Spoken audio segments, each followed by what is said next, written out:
हरिओम। जय श्री कृष्ण। हम ज्योतिष के विषय में चर्चा करेंगे। ज्योतिष एक महत्वपूर्ण विषय है जिसको हमारे वेदों में चक्षु कहा गया है, और उसको जानने के लिए सबसे महत्वपूर्ण अगर कोई विषय है तो वह है पंचांग। ज्योतिष के विद्यार्थी को प्रथम ज्ञान पंचांग को देखने का होना ही चाहिए।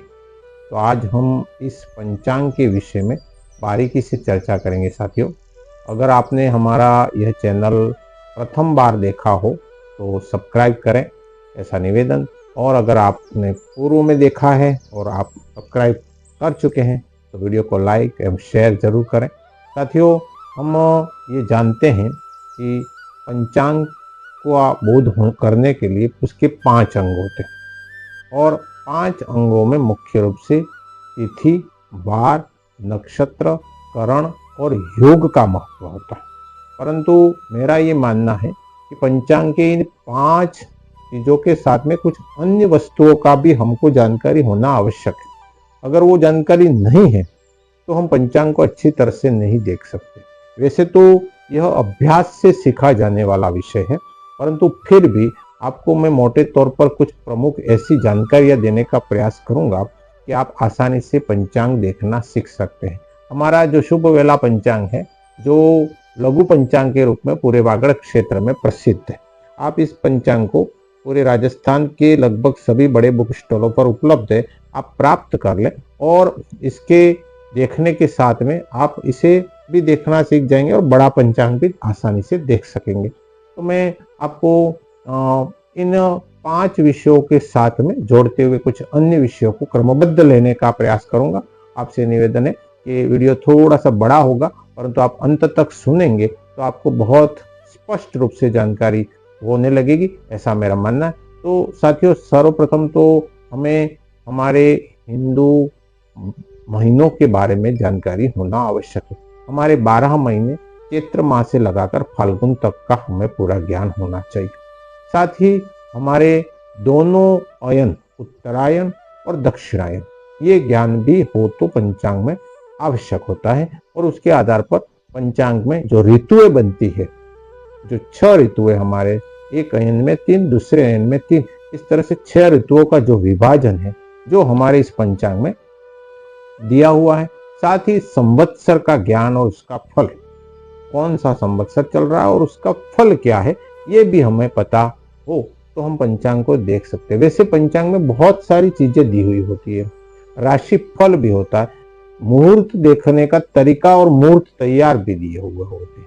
साथ ही अन्य बहुत सारी ऐसी चीजें जो हमारे काम की होती है, जैसे पनौती कब लग रही है, आपके गुरु का बदलाव हो रहा है तो कैसा रहेगा, राहु केतु आपके कैसे हैं, ग्रहों का राशि परिवर्तन के साथ में आप किस तरह से अपना जीवन में आने वाली कठिनाई और बाधाओं का निवारण कर सकते हैं, कौन से ग्रहों के क्या मंत्र, क्या दान, ग्रहों के जप क्या हो सकते हैं, ये सारी बातें पंचांग, आजकल के पंचांग विस्तृत रूप से देते हैं, सभी पंचांग देते हैं। तो हम मुख्य रूप से प्रथम विषय, इसमें प्रत्येक विषय को मैं बताना चाहूंगा, परंतु आज जिस विषय पर मैं चर्चा करना चाहता हूं वो विषय है तिथि।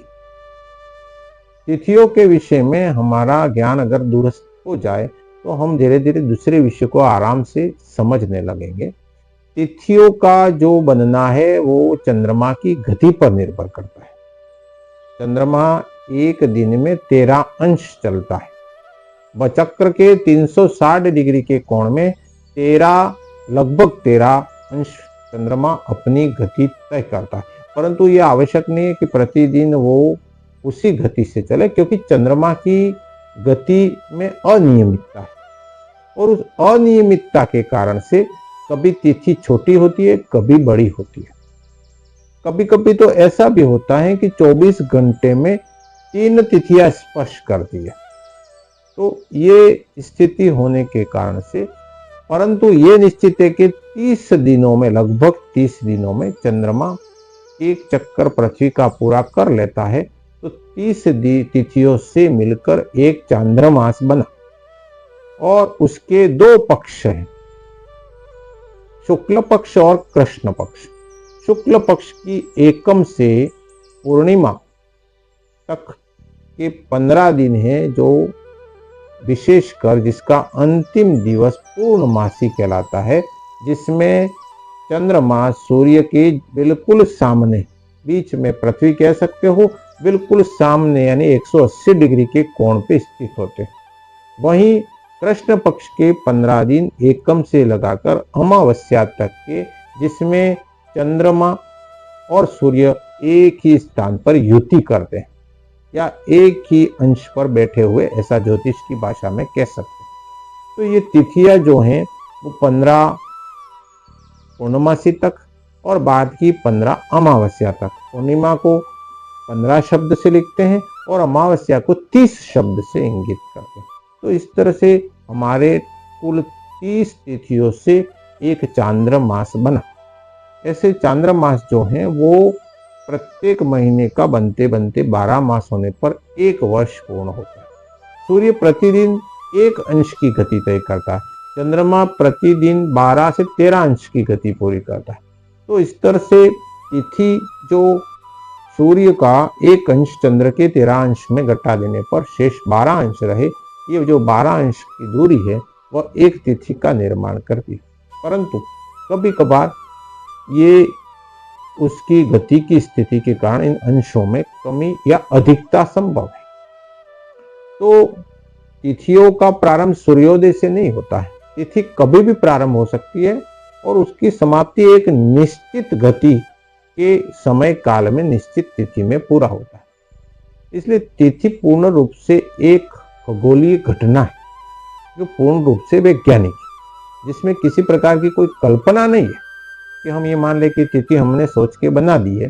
तिथि पूर्ण रूप से खगोलीय कारणों से सूर्य और चंद्रमा की गति से स्पष्ट रूप से बनती है। पूर्णिमा के दिन चंद्रमा पूर्ण रूप से दिखने वाले और अमावस्या को चंद्रमा बिल्कुल नहीं दिखेंगे, ये निश्चित है। तो इस तरह से ये जो तिथियां होती है, इनके दो भाग हैं, शुक्ल पक्ष और कृष्ण पक्ष।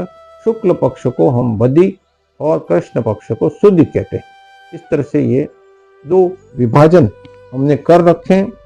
और साथ ही अमावस्या और पूर्णिमा के साथ ही ये जो 30 तिथियां 15-15 के दिनों की बनी हुई, इनको फिर 5 भाग किए हुए, जिसमें नंदा, साथ ही भद्रा, जया, रिक्ता और पूर्णा। यानी कि नंदा यानी 1, छठ, एकम, छठ और एकादशी। भद्रा यानी दूज, सातम और बारस। जया यानी तीज, आठम और तेरस। रिक्ता यानी चौथ, नौम और 14। और पूर्णिमा यानी कि पंचमी, दशमी और अमावस्या। इस तरह से ये तिथियों का जो विभाजन है, जिसमें हमारे पंचांग में कॉलम में दिया होता है, बड़े पंचांगों में घटी पल में दिया होता है और छोटे पंचांगों में उसमें स्पष्ट रूप से कितने समय में तिथि पूर्ण होती है, उसके लिए समय काल हमारा स्टैंडर्ड टाइम दिया होता है। तो वो पंचांग में तिथि समाप्ति का समय हर तिथि के सामने दिया होता है। तिथियों में क्षय और वृद्धि भी होती है, जिसे भी समझना आवश्यक है। कभी कभार बहुत सी तिथि सूर्योदय के पश्चात शुरू होती है और सूर्यास्त या दूसरे दिन के सूर्योदय से पूर्व खत्म हो जाती है, तो वो क्षय कहलाती है। कुछ तिथियां ऐसी होती है जो प्रथम दिन के सूर्योदय के पूर्व या बाद में शुरू हुई दूसरे सूर्योदय को पार करके आगे चली जाती है, तो वो वृद्धि तिथि कहलाती है। इस तरह तिथियों का क्षय और वृद्धि भी होती है। तो इस तरह से ये पंचांग के ज्ञान में प्रथम भाग हमने आपको बताया कि किस तरह से तिथियां होती है, साथ में कौन सी बातें जो आवश्यक है, जो पंचांग में आपको देखना हमें सिखाती है। तो धन्यवाद। हम कल आगे फिर अगले विषय पर वीडियो आपको निश्चित रूप से देखिएगा। चैनल को लाइक एंड सब्सक्राइब करेगा। धन्यवाद।